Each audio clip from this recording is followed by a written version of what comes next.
우리는 지난주에 은혜는 하나님의 선물이지만 아무런 대가를 지불하지 않아도 되는 공짜는 아니라는 주제로 말씀을 나눴습니다.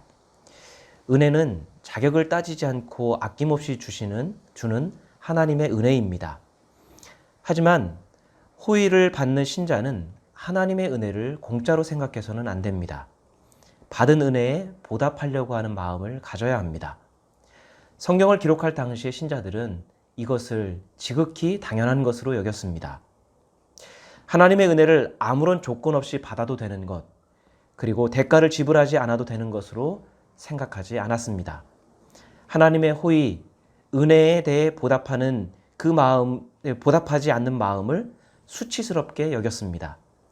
아무리 하나님께서 자격을 따지지 않고 은혜를 주셨어도 은혜를 받는 신자들은 어떻게든 그 은혜에 보답하려는 것이 지극한 상식이었습니다. 그 은혜에 보답하려는 신자들의 마음, 태도, 자세가 곧 믿음입니다. 하나님께서 우리에게 은혜를 베푸셨고 우리가 그 은혜를 받았다면 하나님은 우리의 후견인이 되신 것이고 우리는 하나님의 수혜자가 된 겁니다. 당시의 문화로 보면 호의를 베푼 후견인과 호의를 받는 수혜자는 끊을 수 없는 관계가 된 겁니다. 수혜자가 후견인을 배신하지 않는 이상 말이죠. 후견인과 수혜자는 친구, 동료와 같은 끈끈한 관계로 여겨지기도 했습니다. 그리고 그 끈끈한 관계는 자녀와 후손들에게까지 유산처럼 대물림되기도 했습니다. 수혜자가 최선을 다해 충성하고 자신의 재능으로 후견인의 은혜에 보답하면 후견인은 이후에라도 지속적으로 수혜자에게 많은 호의와 관용을 베풀었습니다. 하나님의 은혜를 받아들인 성경 당시의 신자들은 자신들이 하나님께 충성으로 보답하면 하나님께서 지속적인 은혜를 자신들에게 베풀어 주실 것이라고 확신했습니다.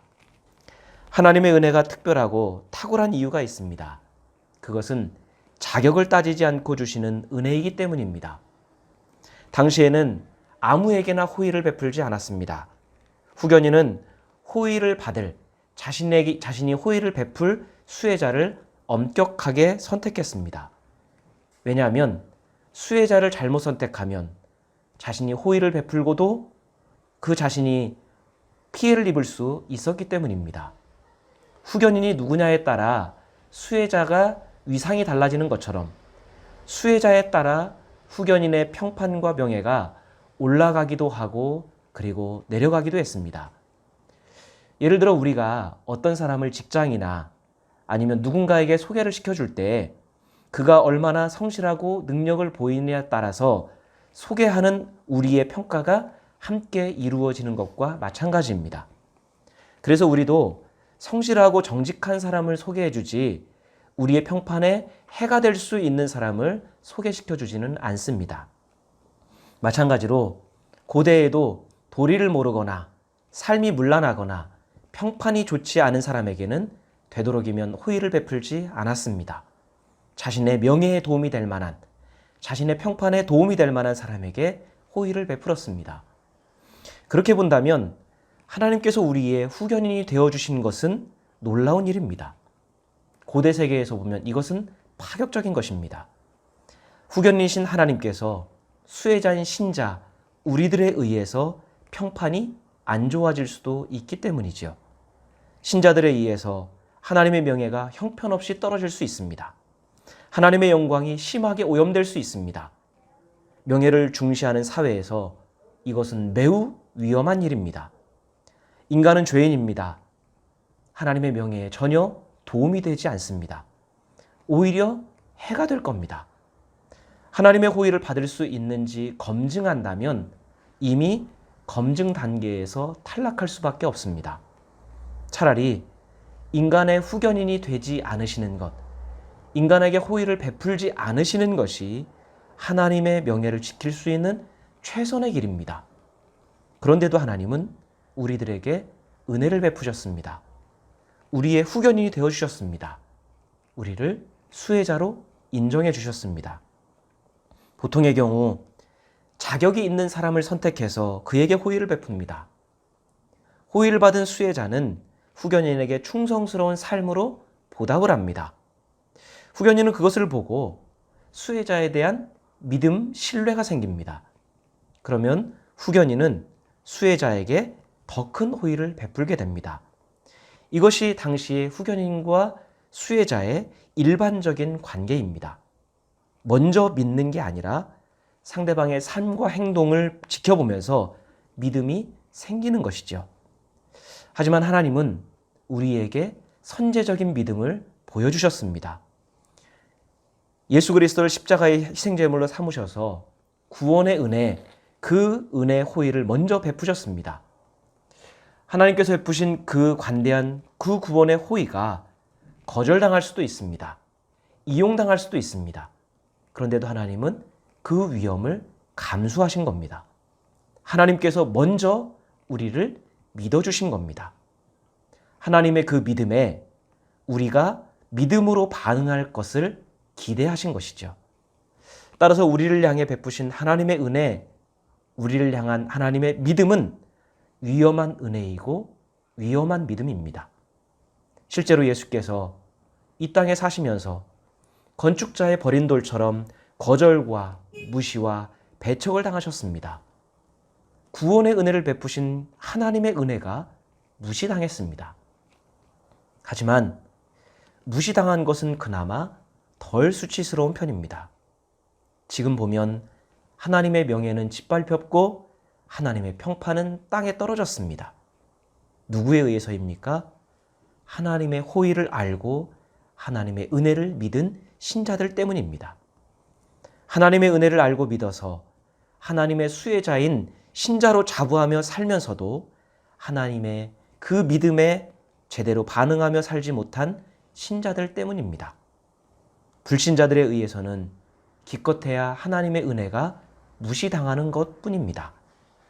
저들은 하나님의 은혜가 뭔지, 하나님의 호의가 무엇인지를 모르기 때문에 그 호의를 받아들이지 않아서 그 은혜를 무시했습니다. 하지만 하나님의 백성으로 살아가는, 믿음이 있다고 자부하는, 하나님의 은혜를 안다는 신자들에 의해서는 하나님의 명예와 평판이 무시당하는 정도가 아니라 형편없이 떨어졌습니다. 하나님께 수치를 안겨드린 겁니다. 왜 그럴까요? 첫째는 하나님의 은혜를 값없는 공짜로 알고 있었기 때문입니다.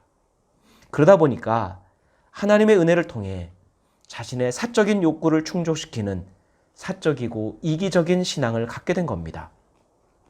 구원을 이 땅을 떠나서 내세에만 가는, 내세에만 보장된 것으로 믿다 보니 이 땅에서 지금 살아가야 할 신자의 의무를 소홀히 하고 버렸기 때문입니다.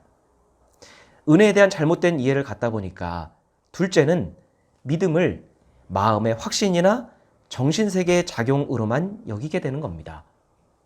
믿음을 생각하고 다짐하고 확신하는 정신세계의 활동, 철학적인 용어로만 여깁니다. 그래서 우리는 믿음을 행위와 대립되는 것으로 생각하고 행위를 강조하는 신앙을 율법주의라고 매도하는 경향이 있습니다. 그러다 보니 신자들의 삶의 모습에서 믿음이 무엇인지 그 믿음의 실체를 찾아볼 수가 없습니다. 분명 믿음이 있다는데, 그리고 믿는다는데 믿음이 어떤 것인지 보여줄 수도 없고 나타날 수 있는 구체적인 실체도 없다라는 것이죠. 그러니 믿음이 무엇인지 모르는 불신자들이 볼 때에는 믿음이라고 하는 것은 실체가 없는 허상이고 만들어내는 것으로 여길 수밖에 없다라는 겁니다. 그런데 과연 성경에서 말하는 믿음이 마음의 확신이나 생각에서만 그치는 것일까요? 야고보서는 믿음과 행함의 관계에 대해서 일관성 있게 증언하고 있습니다. 어떤 신자가 믿음이 있다고 말은 하는데 그 믿음에 어울리는 행위가 없다면 그 믿음이 무슨 소용이 있냐고 말하고 있습니다. 야고보서 2장 14절 말씀입니다. 나의 형제자매 여러분, 누가 믿음이 있다고 말하면서도 행함이 없으면 무슨 소용이 있겠습니까? 그런 믿음이 그를 구원할 수 있겠습니까? 야고보가 가진 상식에서 믿음은 말이나 생각에서 그치는 것이 아닙니다. 믿음은 반드시 행동과 삶으로 나타나는 것입니다. 그래서 그 사람에게 믿음이 있는지 없는지, 어떤 믿음인지 다른 사람이 볼 수 있고 가늠할 수도 있는 겁니다. 야고보에 의하면 믿음은 실체가 있습니다. 야고보서 2장 18절 말씀입니다. 어떤 사람은 이렇게 말할 것입니다. 너에게는 믿음이 있고 나에게는 행함이 있다. 행함이 없는 너의 믿음을 나에게 보여라. 그리하면 나의 행함으로 나의 믿음을 너에게 보이겠다. 야고보의 이 말은 신자들이 항상 도전을 받고 있는 말일 겁니다. 신자인 우리들은 늘 믿음을 이야기합니다. 믿음을 강조합니다. 믿음이 있어야 구원을 받는다고 이야기합니다. 믿음이 있어야 하나님을 기쁘시게 하고 믿음이 있어야 하나님의 풍성한 은혜를 받는다고 말합니다. 그럼 신자인 우리가 늘 입에 달고 다니는 그 믿음은 도대체 어떤 것입니까? 누군가 우리에게 당신의 믿음이 도대체 무엇인지 알 수 있게 해달라고, 그 믿음을 내가 볼 수 있게 해달라고 한다면 우리 안에 있는 믿음을 우리는 어떻게 알려줄 수 있을까요? 그 사람에게 우리는 믿음을 어떻게 설명할 수 있을까요? 대부분의 신자들이 생각하는 믿음이 어떤 것입니까? 우리는 어떤 사람을 믿음이 좋다고 생각하고 어떤 믿음이 좋다라고 말할까요? 대부분의 신자들이 생각하는 좋은 믿음은 아마 예배를 빠짐없이 잘 드리는 사람입니다.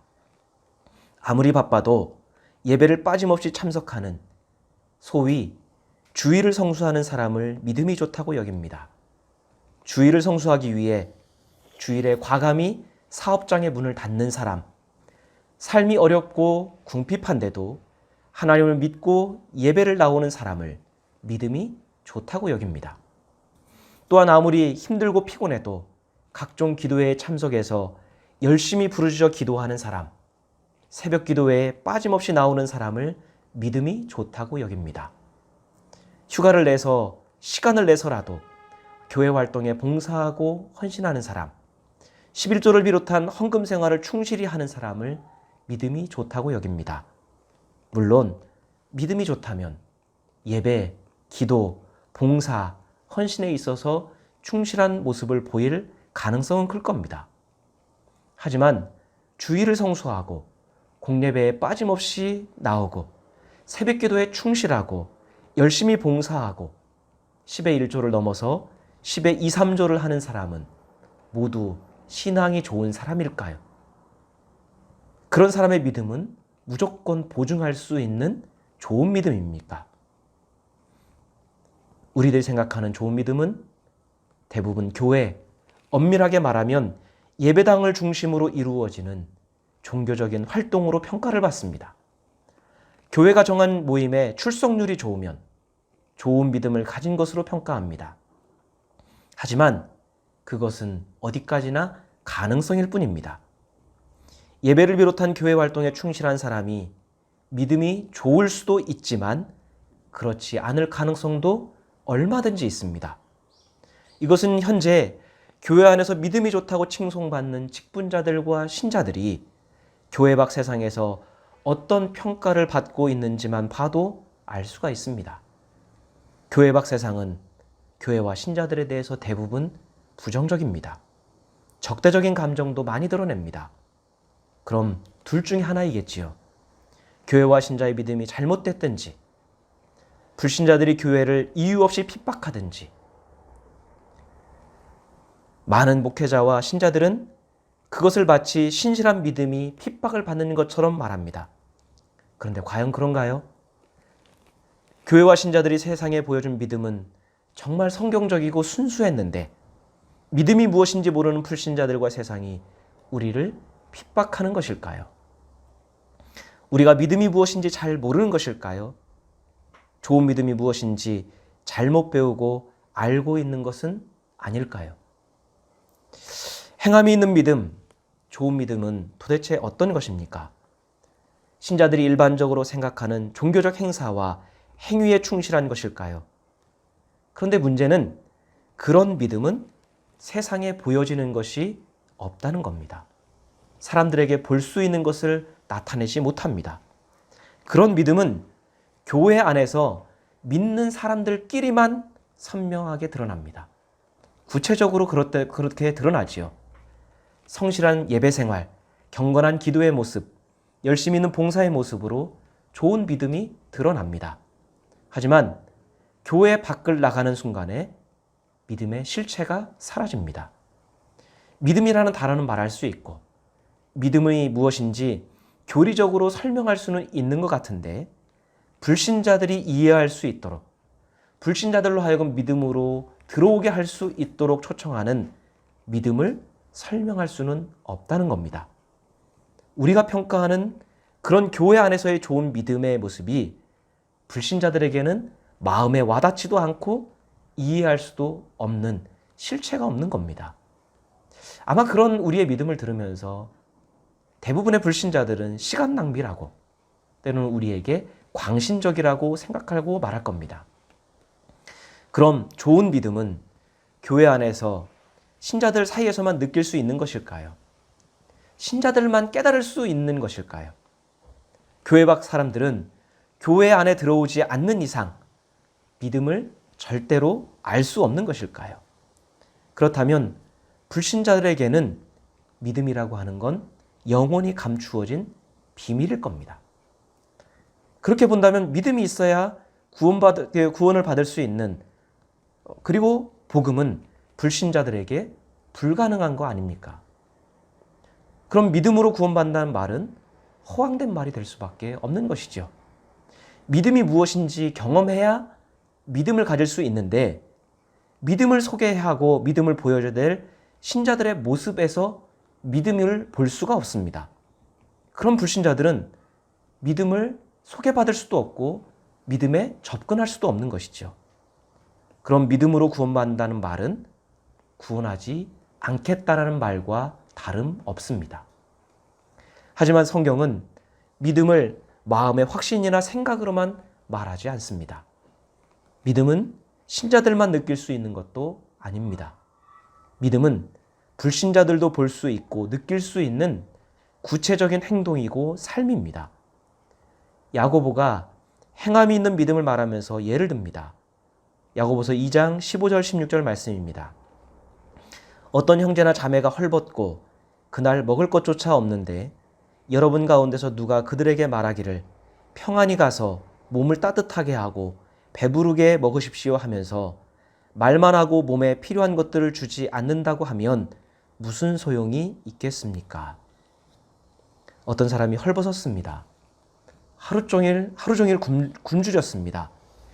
그것을 본 신자 중 한 사람이 가서 안타까운 마음과 걱정스러운 말로 부디 평안히 가서 몸을 따뜻하게 좀 하십시오.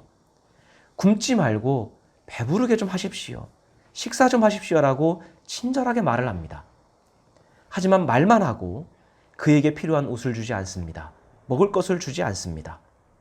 그렇다면 야고보는 그 친절한 말이 헐벗고 굶주린 사람에게 어떤 유익이, 어떤 도움이 되겠냐고 반문하고 있습니다. 그 친절은 말은 있지만 실체가 없습니다. 어찌 보면 야고보가 예화를 잘못 든 것처럼 보이기도 합니다. 이 예화는 믿음에 대한 예화라기보다는 어떤 것이 진짜 자비인가를 말하는 것처럼 보입니다. 왜냐하면 보통 신자들이 생각하는 믿음은 다른 사람에게 하는 행동이라기보다는 개인의 마음과 생각에서 벌어지는 활동으로, 정신 활동으로, 생각으로 여기기 때문입니다. 하지만 야고보는 확실하게 이 예화를 통해서 믿음을 설명하고 있는 겁니다. 그 뒤은 2장 17절 말씀입니다. 이와 같이 믿음의 행함이 따르지 않으면 그 자체만으로는 죽은 것입니다. 분명히 믿음을 설명하고 있는 겁니다. 야고보는 믿음의 행함이 따르지 않는다면 그 자체만으로는 죽은 것이라고 말합니다. 앞의 예화에 비추어 보면 헐벗고 굶주린 사람에게 아무리 친절하고 안타까운 마음을 가지고 말했다 하더라도, 그 마음이 진심이라 하더라도 그에게 필요한 옷을 주지 않고 그에게 절실한 음식을 주지 않는다면 그 말은 공허한 겁니다. 따라서 야고보가 생각할 때 진짜 믿음은 무엇입니까? 헐벗은 사람에게 옷을 나누어 주는 것이 믿음입니다. 굶주린 사람에게 먹을 것을 나누어 주는 것이 믿음입니다. 곧 믿음이 있다면 자비를 베푼다는 것이죠. 믿음은 자비를 베푸는 행위를 통해서 실체가 드러난다는 겁니다. 믿음이 자비이고 자비가 믿음이라는 겁니다. 자비를 베푸는 행위가 없다면 그 믿음 자체로는 홀로 있을 수도 없고 살아 있을 수도 없다는 것이죠. 믿음이 존재하기 위해서는, 믿음이 생명을 유지하기 위해서는, 살아있는 믿음이 되기 위해서는 자비라고 하는 행위가 반드시 필요하다라고 하는 것이 야고보의 말입니다. 그러면서 야고보는 신자의 행함이 없는 믿음이 얼마나 허황된 것인지를 말하고 있습니다. 야고보서 2장 19절 20절 말씀입니다. 그대는 하나님께서 한 분이심을 믿고 있습니다. 잘하는 일입니다. 그런데 귀신들도 그렇게 믿고 떱니다. 아, 어리석은 사람이요. 그대는 행함이 없는 믿음은 쓸모가 없다는 것을 알고 싶습니까? 야고보는 행함이 없는 믿음은 쓸모가 없다고 말합니다. 귀신들도 하나님이 한 분이시라는 사실을 믿고 있습니다. 그런 믿음은 귀신들도 갖고 있는 헛된 믿음이라고 말합니다. 하나님이 어떤 분이신지 믿는 것, 하나님을 경외하는 신앙이 잘못된 것은 아닙니다. 야고보는 분명 그것은 잘하는 것이라고 말합니다. 그 믿음은 정상적인 것입니다. 하지만 더 나아가서 하나님이 누구신지 알고 믿으면서 행함이 없는 믿음은 쓸모가 없다는 겁니다. 행함이 없는 믿음을 가진 신자를 향하여 뭐라고 이야기하죠? 어리석은 사람이라고 말합니다.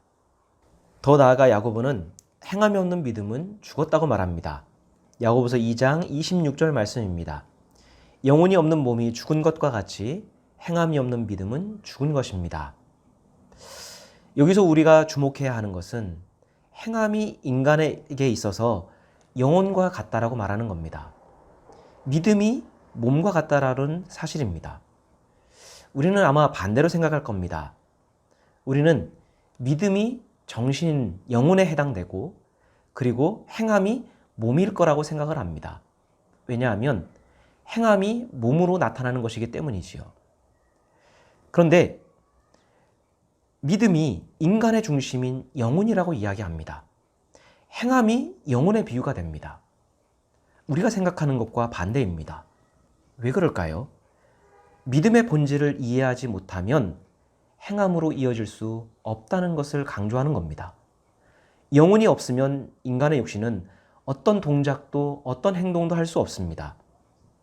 따라서 믿음이 어떤 것인지 제대로 알지 못하면, 믿음의 본질을 알지 못하면 믿음은 그저 하나님이 한 분이시라는 사실에 대한 지적인 동의나 하나님에 대한 마음의 확신으로만 그칠 수밖에 없습니다. 하지만 성경은 신자에게 단순히 마음으로 믿고 입으로 고백하는 것에서 그치는 그런 믿음을 요구하지 않습니다. 한글 성경에서 주로 믿음으로 번역되는 헬라어는 피스티스입니다. 피스티스는 믿음, 확신, 신실함, 순종, 충성이라고 하는 다양한 뜻을 가지고 있습니다. 하지만 우리 문화에서는 믿음이나 확신은 생각이나 사고 등 정신활동에 속한다고 생각하고, 신실함이나 순종이나 충성은 몸으로 하는 육체활동으로 생각을 합니다. 서로 다른 영역으로 생각합니다. 하지만 당시 문화에서는, 특히 성경의 히브리 사고에서는 이 둘은 구분되지 않습니다. 하나로 인식되었습니다. 피스티스는 믿음과 확신이라는 의미도 있지만 신실한 삶, 충성, 순종이라는 의미를 떼어 놓는다면 진정한 피스티스가 되지 않는다라는 것이죠. 따라서 성경에서 말하는 믿음은 하나님이 어떤 분이신지 지적으로 동의하고 마음으로 확신할 뿐만 아니라 하나님께 충성하고 순종하면서 신실한 백성으로 살아가는 것을 의미합니다. 이것이 구약에서부터 하나님을 믿은 하나님의 백성에게 일관되게 요구하고 있는 믿음이었습니다. 창세기 26장 5절 말씀입니다. 이것은 아브라함이 나의 말에 순종하고 나의 명령과 나의 계명과 나의 율례와 나의 법도를 잘 지켰기 때문이다. 아브라함이 하나님께 그의 믿음을 인정받은 것은 단순히 하나님을 믿었기 때문이 아닙니다. 하나님을 믿었기 때문에 하나님의 말씀에 순종하고 하나님의 법을 잘 지켰습니다. 레위기 신명기를 비롯한 그리고 구약의 모든 말씀을 살펴봐도 하나님을 믿고 따르는 백성에게 하나님은 신실한 삶을 일관되게 요구하십니다. 이스라엘 백성은 하나님이 한 분이시라는 사실을, 하나님이 어떤 분이시라는 것을 확고히 믿었습니다. 하나님이 계시다는 하나님의 존재를 확실히 믿었습니다.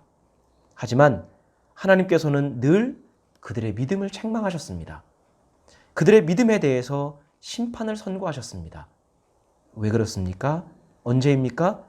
그들이 하나님 백성으로서의 삶에 신실하지 않을 때입니다.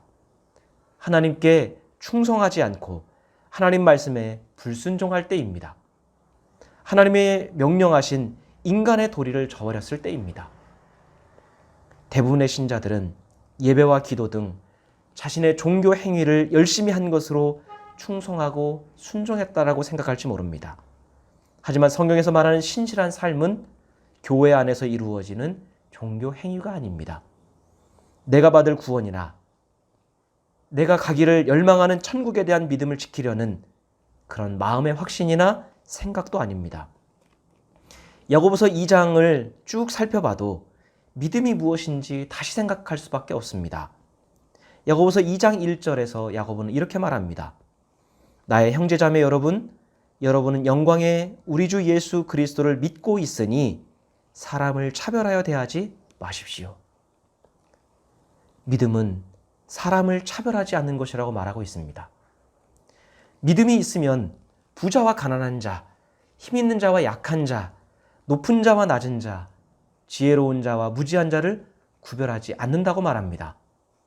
사람이 가진 조건 때문에 사람을 대하는 자세와 태도가 바뀌지 않는 것이 믿음이라고 말합니다. 만약에 상대방이 가진 조건 때문에 그를 대하는 자세와 태도가 바뀐다고 하면 그가 가진 믿음은 진짜가 아닙니다. 심하게 말하면 그 믿음은 가짜입니다. 왜 그럴까요? 하나님을 진정으로 믿는다면 그럴 수 없기 때문입니다. 행동은 마음의 표현입니다. 하나님에 대한 마음의 확신과 신뢰가 있다면, 진정 그 마음에 그러한 것이 있다면 겉으로 드러난 행위 또한 하나님의 말씀과 성품을 드러낼 수밖에 없기 때문입니다. 진정한 믿음은 하나님께서 자격을 따지지 않고 우리에게 공평하게 은혜를 베푸신 것처럼 그 사실을 늘 마음에 새기며 살아가는 신자의 삶을 통해서 드러날 수밖에 없는 겁니다. 하나님께 대한 충성과 순종은 곧 하나님의 말씀에 충성하고 순종하는 겁니다. 하나님을 믿는 것은 하나님의 말씀을 믿는 겁니다. 하나님께 충성하는 것은 하나님 말씀에 충성하는 겁니다. 그런데 성경에서 하나님의 백성, 믿음을 가진 신자들에게 요구하시는 말씀과 명령은 사람들 사이에서 하나님의 백성답게 사는 것으로 이야기합니다.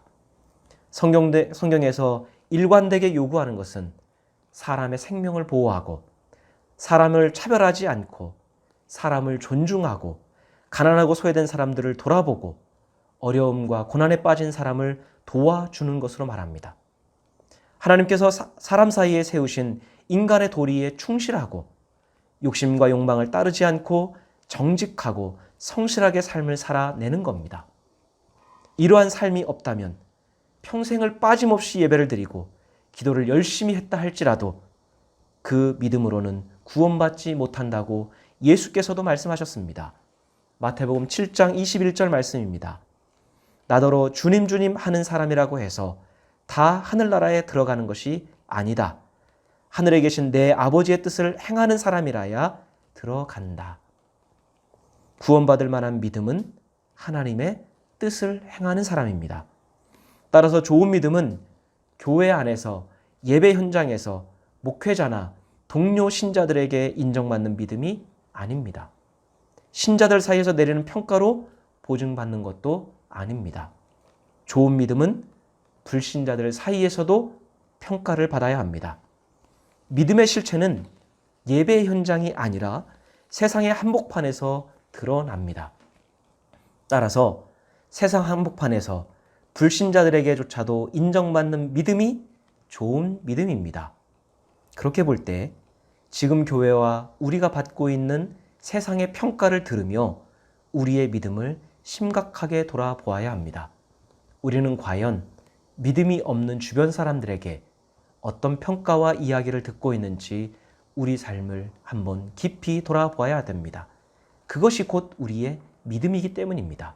믿음이 왜 사람들을 대하는 태도, 특별히 세상에서 불신자들과의 관계에서 드러나는 것일까요?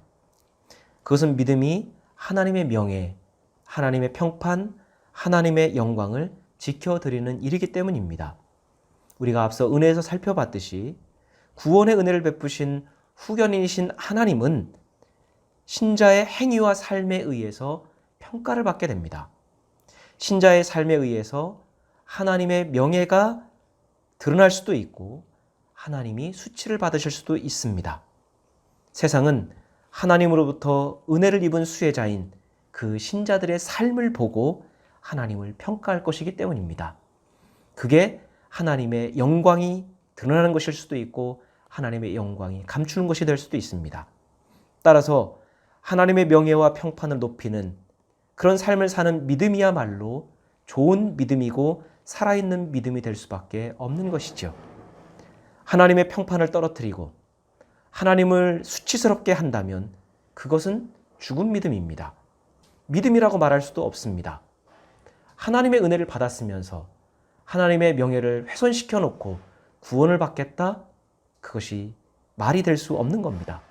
은혜에 보답하지도 않고 하나님이 그 이후에 베푸시는 그 구원의 은총을 누린다라고 하면 이것은 앞뒤가 맞지 않는 것이지요. 그런 믿음을 가지고 구원을 바란다라는 것은 믿음이 무엇인지 모르는 것이고 구원이 무엇인지도 모르는 겁니다. 예수께서도 이렇게 말씀하셨습니다. 마태복음 5장 16절 말씀입니다. 이와 같이 너희 빛을 사람에게 비추어서 그들이 너희의 착한 행실을 보고 하늘에 계신 너희 아버지께 영광을 돌리게 하여라. 믿음으로 영광을 돌리게 하라고 하지 않습니다. 착한 행실로 영광을 돌리게 하라고 합니다. 예수께서 말씀하신 착한 행실이 곧 행함이 있는 좋은 믿음입니다. 여기서 영광이라는 단어는 명예, 평판이라는 의미도 가지고 있습니다. 그러니 여기서 영광을 돌리게 하라는 것은 하나님의 명예를 높이고 하나님의 평판을 좋게 하라는 말입니다. 우리의 착한 행실이 하나님의 평판을 좋게 하고 하나님의 명예를 높입니다. 따라서 신자가 믿음으로 산다는 것은 하나님의 말씀에 충성하고 순종해서 하나님의 명예를 드높이는 삶을 살아가는 겁니다. 구원받기 위해서 믿음으로 사는 게 아닙니다. 은혜를 입었기 때문에 믿음으로 사는 겁니다. 우리의 믿음을 자랑하거나 자랑거리기를 만들기 위함도 아닙니다. 하나님으로부터 더 많은 것을 얻어내기 위함도 아닙니다. 그런 잘못된 동기에서 출발한 믿음의 열정, 행위 충성이야말로 율법주의입니다. 오로지 우리의 믿음은 하나님의 명예를 드높이는 것, 다른 말로 하나님께 영광 돌리기 위함입니다. 왜 그렇습니까? 단순히 하나님의 명예가 드높이는 게 아니라 하나님의 평판이 좋아져야, 하나님이 명예로워지셔야 하나님의 은혜와 구원이 믿지 않는 사람들에게 호감이 될 수 있습니다. 하나님의 복음에 대해서 마음이 열릴 수 있습니다. 그래야 그들에게도 구원의 길이 열릴 수 있기 때문입니다. 하나님의 평판이 좋지 않은데, 하나님의 이미지가 좋지 않은데 누가 하나님의 복음을 들으려고 하고 하나님의 구원을 믿으려고 하고 하나님을 믿는 믿음을 갖게 될까요? 믿음이 없는 사람이 누구보다도 선하게 살고 믿음이 좋다는 신자들이 이기적이고 인색하게 살고 있다면 누가 구원을 받고 싶다는 생각이 들까요? 그런 하나님을 누가 믿고 싶을까요? 불신자들이 성실하고 정직하게 살고 어렵고 힘든 사람들을 위해 희생하고 나눔의 삶을 사는 것을 보면 우리의 믿음이 부끄러울 때가 있습니다. 교회와 신자들의 너무 이기적이고 인색한 모습, 불의와 불법으로 성공하고 목표를 달성해 놓고는 그것이 하나님의 은혜라고 떠벌리는 것을 보면 수치를 넘어서 믿음에 대해서 회의를 갖게 됩니다. 지금 이 세상에서 들리는 교회와 신자들에 대한 비난의 아우성은 우리의 믿음이 진짜일까? 우리의 믿음이 정말로 성경적일까? 심각한 회의를 갖게 합니다. 우리 자존심 지키려고, 우리의 소유와 자리 지키려고 하나님의 명예, 하나님의 영광을 희생양으로 삼고 있는 것이 우리의 믿음의 현주소입니다. 삶은 없고 확신만 있는, 하늘의 소원에만 집착하며 현재의 삶과 사람들을 내팽개친 것이 지금 우리의 믿음입니다. 그런 우리 믿음을 향한 야고보의 말이 송곳이 되어서 가슴을 찌릅니다. 야고보의 말을 통해 우리의 믿음을 반성해보는 한 주간이 될 수 있기를 원합니다. 나의 형제자매 여러분, 누가 믿음이 있다고 말하면서도 행함이 없으면 무슨 소용이 있겠습니까? 그런 믿음이 그를 구원할 수 있겠습니까? 영혼이 없는 몸이 죽은 것과 같이 행함이 없는 믿음은 죽은 것입니다.